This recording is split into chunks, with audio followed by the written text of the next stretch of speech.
Pessoal, tudo bem? Eu sou a professora Daiane, do Departamento de Química da Unicentro, e estou aqui hoje para falar um pouquinho com vocês sobre ética na pesquisa com seres humanos. Eu também faço parte do Comitê de Ética em Pesquisa com Seres Humanos há alguns anos, e é por isso que eu estou aqui para a gente falar um pouquinho sobre isso, tá? Meu e-mail, caso alguém tenha alguma dúvida ou queira mandar algum e-mail, precisar de alguma ajuda sobre o tema, eu estou à disposição, tá?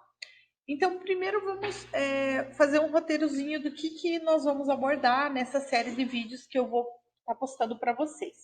Primeiro, nós vamos falar o que é a ética de uma maneira geral. Depois, nós vamos falar especificamente da pesquisa com seres humanos no Brasil, as regulamentações. Qual é o que diz a legislação sobre a pesquisa com seres humanos aqui no Brasil? E por último, nós vamos fazer um passo a passo para a submissão de um projeto de pesquisa ao Comitê de Ética. A gente vai entrar junto na plataforma Brasil, que é o meio oficial em que a gente cadastra uma pesquisa que envolve seres humanos, e aí a gente vai fazendo passo a passo para não ficar dúvida nenhuma, tá? Então, primeira coisa, o que é a ética? Antes da gente falar sobre o que é ética, eu gostaria que vocês assistissem comigo um vídeo, é bem curto, mas é muito significativo. Então, ele já está aqui. Vou mudar a minha carinha de lugar. Será que consigo? Consigo.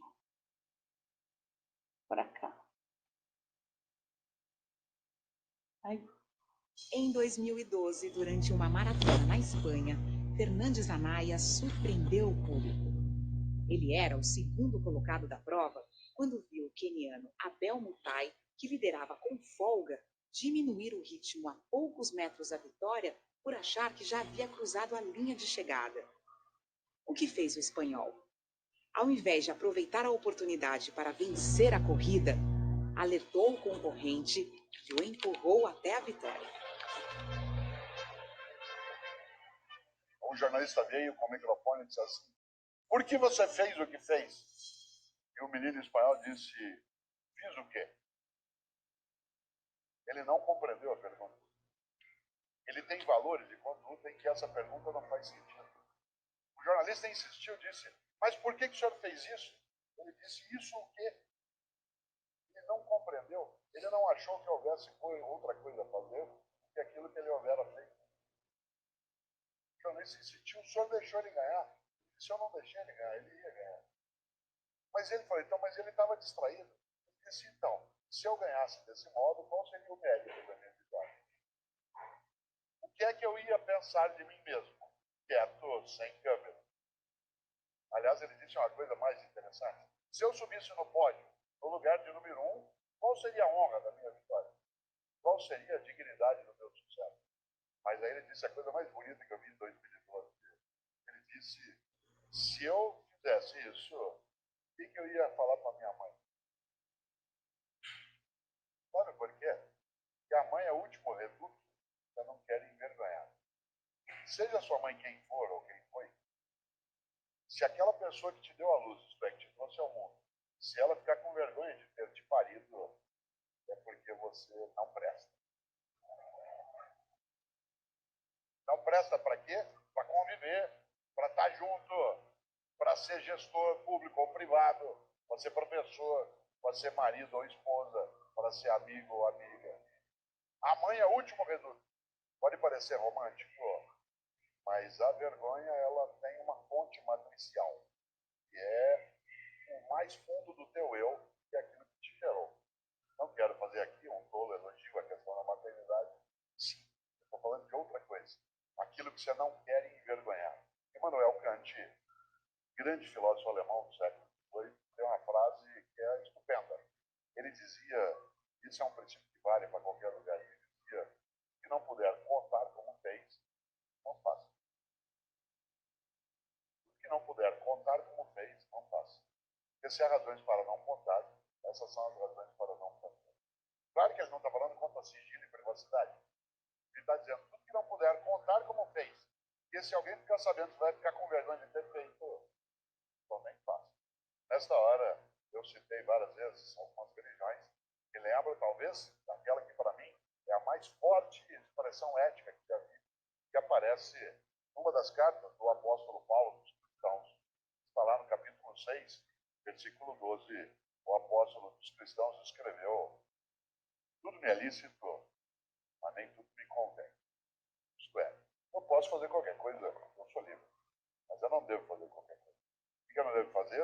O que torna imunda a minha história, o que mancha a minha trajetória, o que agride a minha comunidade, o que envergonha a mim mesmo, o que entristece minha mãe.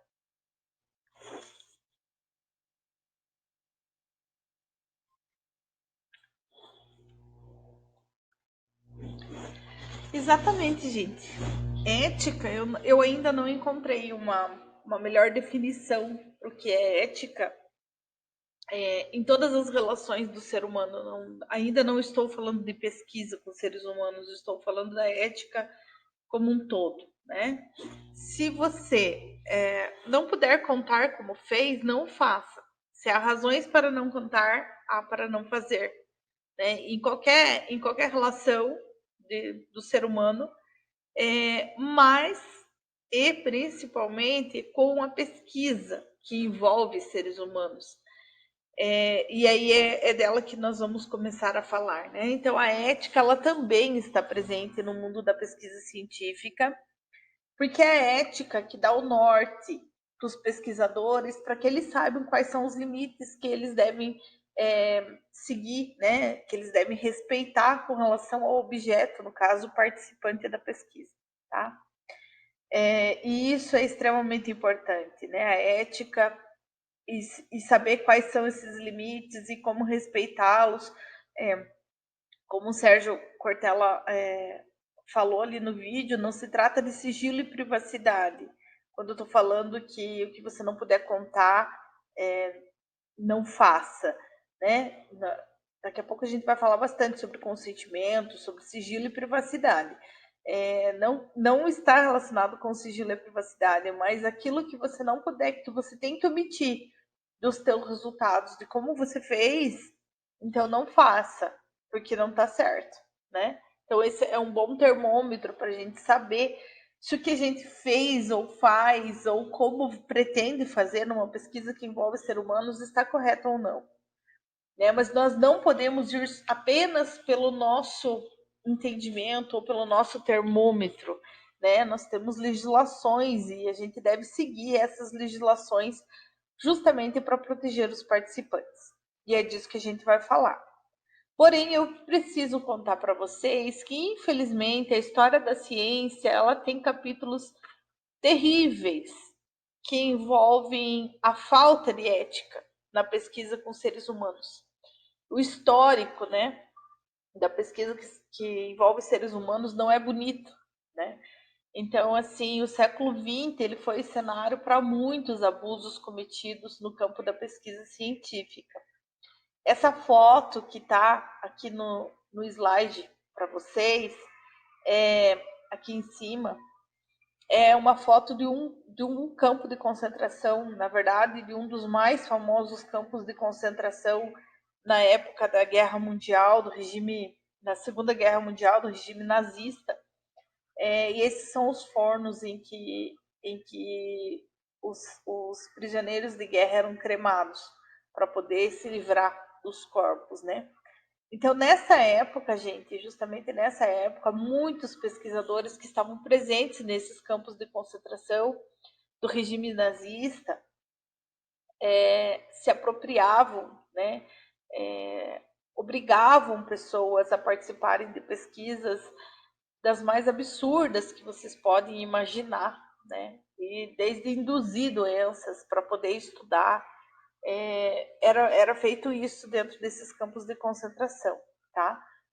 Mas não pense que foi só apenas durante a Guerra Mundial, ou só naquele período, ou só na Alemanha que isso acontecia. E, infelizmente, pesquisadores que também não estavam em guerra utilizavam cobaias humanas, né? Por exemplo, nos Estados Unidos. E a ciência avançou à custa desses participantes explorados em pesquisas que não tinham o menor compromisso com os direitos humanos. Só para citar um exemplo para vocês, eu peguei justamente o exemplo que aconteceu nos Estados Unidos, não era na época de guerra nem nada, né? Que é o caso da Henrietta Lacks, né? Pode ser que alguns de vocês, se forem da área da saúde, né, já conheçam a história ou pelo menos tenham ouvido falar das células, né? Então, eu vou contar um pouquinho da história dela. Henrietta Lacks, ela cresceu em meio a uma plantação de fumo, a família dela plantava fumo. Aos 30 anos, ela já tinha 5 filhos. Quando ela adoeceu em janeiro de 1951, ela se casou com um primo e pela história, tem um livro que conta a história dela. Ela foi morar, resolveram mudar de lugar e aí quando eles mudaram de lugar, ela dormia no mesmo local que outros familiares, incluindo esse primo que desde os 9 anos. Esse primo que virou o marido dela, então com 14 anos ela teve o primeiro filho e aos 30 ela já tinha 5 filhos. Ela já tinha sífilis que não era tratada, contraída devido às constantes traições do marido, isso é o que consta no livro. E aí, em janeiro de 1951, ela não suportou os sintomas, ela tinha dores, né, e hemorragias fora do período menstrual e por isso ela internou no único hospital que aceitava negros na época, porque era uma época de segregação racial. Não que hoje em dia ainda não tenha, né? Infelizmente há racismo e justamente nessa semana está bem em discussão essa questão por conta do assassinato lá nos Estados Unidos do policial, né? Que assassinou um senhor lá. Então ela internou no Johns Hopkins e ela faleceu em 4 de outubro de 1951 de câncer. Quando o médico que atendeu ela foi fazer um exame, ele observou no colo do útero dela um tumor de cor roxa e ele retirou um pedaço desse tumor para fazer uma biópsia. E essa amostra acabou chegando até as mãos do pesquisador George Otgai.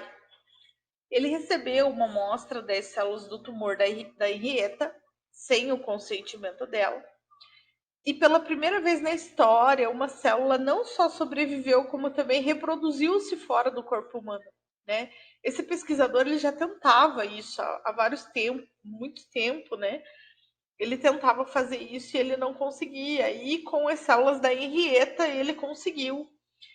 E aí, a partir disso, ele achava que ele ia achar a cura para o câncer, quando ele conseguisse essas células.